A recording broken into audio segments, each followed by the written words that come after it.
नमस्कार दोस्तों, कैसे हो आप लोग। उम्मीद करता हूँ आप सब बहुत अच्छे होंगे। और आज हम चर्चा करेंगे भारतीय संविधान पर। जैसा कि आपको विदित है, आज हमारा संविधान दिवस है। 26 नवंबर तारीख है और आप सभी को विदित है 26 नवंबर 1949 को ही भारत का संविधान सभा ने अंगीकार कर लिया था और संविधान का आंशिक हिस्सा उसी दिन लागू हो गया था। हालांकि शेष संविधान 26 जनवरी 1950 को लागू हुआ था, लेकिन संविधान के 16 अनुच्छेद थे जो जरूरी थे उस टाइम, वो लागू हो गए थे 26 नवंबर को ही। अब वो 16 अनुच्छेद कौन कौन से थे, इनके बारे में हम चर्चा कर लेंगे आगे। जैसे नागरिकता से संबंधित प्रावधान थे, या फिर राष्ट्रपति से संबंधित प्रावधान थे, चुनाव आयोग से संबंधित प्रावधान थे।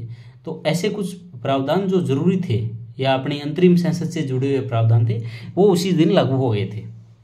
अब ये दिवस संविधान दिवस के रूप में कब से मनाया जा रहा है? तो देखो, पहले तो ये मनाया जाता था राष्ट्रीय विधि दिवस के रूप में, लेकिन हमारी केंद्र सरकार ने 2015 में निर्णय लिया कि इस दिवस को हम डॉक्टर अम्बेडकर साहब का संविधान निर्माण में योगदान और संविधान के प्रति नागरिकों में जागरूकता फैलाने के उद्देश्य से, और इस राष्ट्रीय विधि दिवस को हमने संविधान दिवस के रूप में मनाने का निर्णय लिया। तब से 2015 से लेकर अभी तक ये संविधान दिवस के रूप में मनाया जा रहा है। और इस दिवस पे भारत सरकार या राज्य सरकारें या फिर विभिन्न संस्थाएं संविधान पे तरह तरह के कार्यक्रम आयोजित करती है, जिससे लोगों में जन जागरूकता फैले।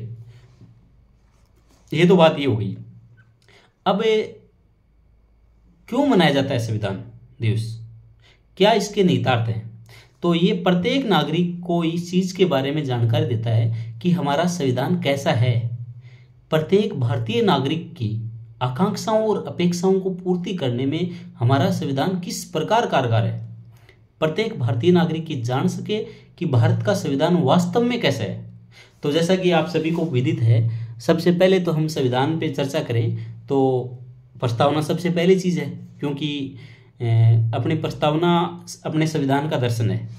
आप जब संविधान की प्रस्तावना को पढ़ते हो तो आप आराम से अनुमान लगा सकते हो कि हमारा संविधान किस दिशा में जाता है, हमारे संविधान में सरकार के क्या काम दिए गए हैं, और कैसी सरकार या कैसी शासन व्यवस्था की स्थापना की गई है, और कैसे राज्य की स्थापना की गई है। क्या ये राज्य धर्मनिरपेक्ष है या धार्मिक है, हमारी प्रस्तावना बता देती है। क्या ये शासन लोकतांत्रिक है या राजतंत्र है, तो हमारी प्रस्तावना बताती है।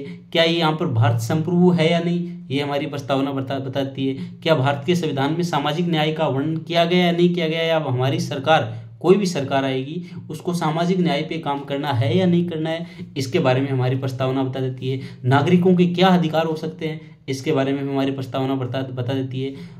देश की एकता अखंडता कितनी जरूरी है, इसके बारे में प्रस्तावना चर्चा कर देती है। तो प्रस्तावना को देख के भारत के संविधान का मोटा मोटी एक अंदाजा लगा सकते हैं कि हाँ, हमारा संविधान कैसा है। तो इस बारे में अपने को थोड़ी विस्तृत जानकारी प्राप्त करनी है, क्योंकि हमारे संविधान की प्रस्तावना में आप सभी को पता होगा, जैसे भारत एक सेकुलर कंट्री है, इसके अलावा भारत में लोकतंत्रात्मक शासन व्यवस्था है, संपूर्ण प्रभुत्व संपन्न राष्ट्र है अपना, उसके अलावा एक सामाजिक आर्थिक और राजनीतिक न्याय की स्थापना की गई है।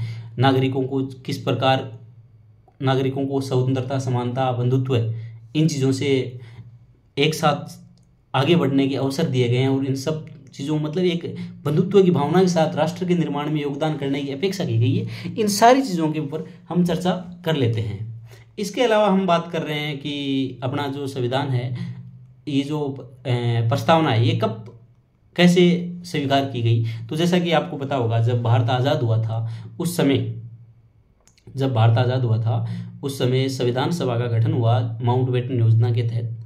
तो नेहरू जी ने जब संविधान सभा पहली बार बैठी थी दिसंबर 1946 में, 9 दिसंबर 1946 में, तब नेहरू जी के द्वारा एक उद्देश्य प्रस्ताव पेश किया गया था कि हम इतने सारे लोग यहाँ पर इकट्ठे हुए हैं, हमारा उद्देश्य क्या है, हम किस दिशा में आगे बढ़ना चाहिए, और किस प्रकार हम एक राष्ट्र निर्माण की गतिविधि को लेकर आगे चल रहे हैं, जो वास्तव में आगे चलकर विकसित भारत, एक भारत का निर्माण करेगी। तो इस पर सारी चीज़ें हम करते हैं।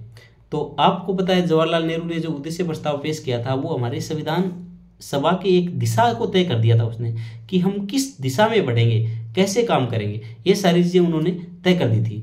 तो उन्होंने कहा ही था कि जो हम संविधान बना रहे हैं वह एक कागज के पन्नों का संग्रह नहीं है, जबकि ये क्या, एक सेकंड रुकिए दोस्तों,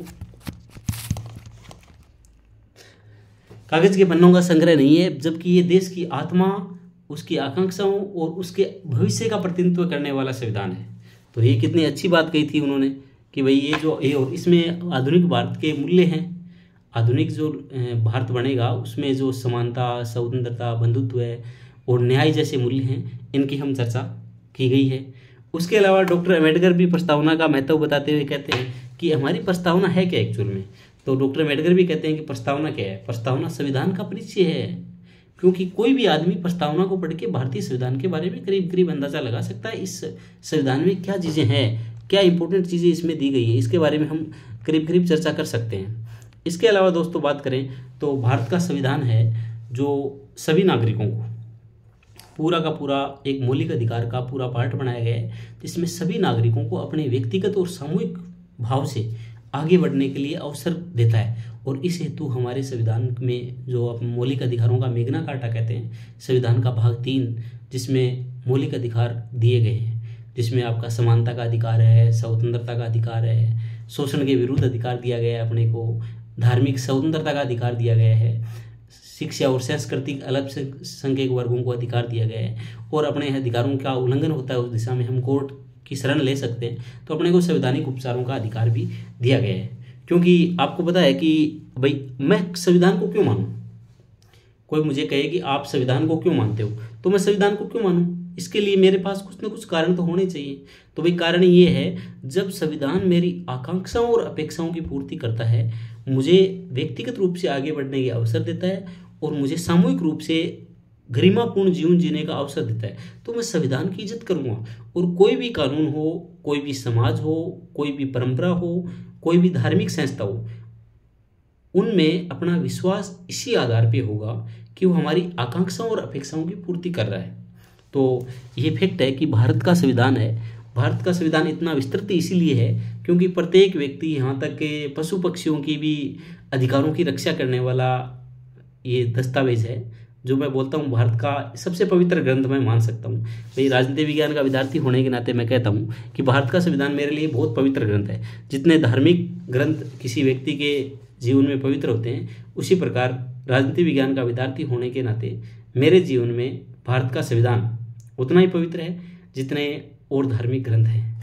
ठीक है, तो ये सब चीज़ें हो गई है। डॉक्टर अम्बेडकर ने भी एक बात कही थी कि हमारे अधिकार तभी सुरक्षित रह सकते हैं जब उनका उपयोग अनुशासन और जिम्मेदारी के साथ किया जाए। अधिकार और कर्तव्य एक दूसरे के पूरक हैं, ये सब चीज़ें उन्होंने कहा था। उसके अलावा हम बात कर रहे हैं कि अपनी संविधान सभा में जब चर्चा चल रही थी, उस टाइम पंडित हरदेनाथ कुंजरू थे। उन्होंने एक बात कही थी कि राज्य किसी धर्म का पक्ष नहीं ले सकता, प्रत्येक नागरिक को किसी भी धर्म का पालन करने का समान अधिकार है, यही आधुनिक राष्ट्र का आधार है। डॉक्टर अम्बेडकर का ये ऐतिहासिक कथन है। भारत में लोग केवल हिंदू या मुसलमान के रूप में नहीं रहते, वे पहले नागरिक हैं और बाद में धार्मिक समुदाय के सदस्य हैं। राज्य का कोई धर्म से कोई संबंध नहीं हो सकता। धन्यवाद।